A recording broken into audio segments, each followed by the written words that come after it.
अशोक चव्हाण आहेत सर, काय सांगाल एकंदरीत आज तर निराशा झालेली सर्व निराशा बघायला मिळते,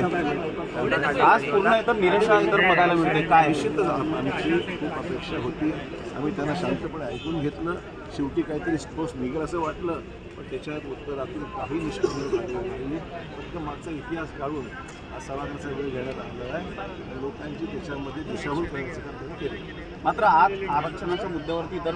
निर्णय अपेक्षित होता, तुम्ही काय भावना ठेवून आहात या सर्व भावना काय त्यांनी फसवल्या लोकांना, भावना एवढीच आहे की आता हा लढा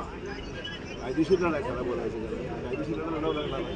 पण सरकार म्हणून यांची जबाबदारी होती, केंद्र सरकारकडून जे काय मदत अपेक्षित होती बाबतीमध्ये ह्यांनी भूमिका काय मोठी स्पष्ट केली. 24 तारखेपासून तर महाराष्ट्रामध्ये तर आंदोलनाचा तिढा तर अधिक वाढत जाईल, काय एकंदरीत तुम्हाला वाटतं की जरांगे पाटील तर तो निर्णय त्याला घ्यायचा, मी काही संधी आज होती काही हा विषय व्यवस्थित हाताळण्याची, ती संधी मात्र गेलेली. विशेष अधिवेशनाला तुम्ही जाणार आहात, काय विशेष अधिवेशन जे बोलवलं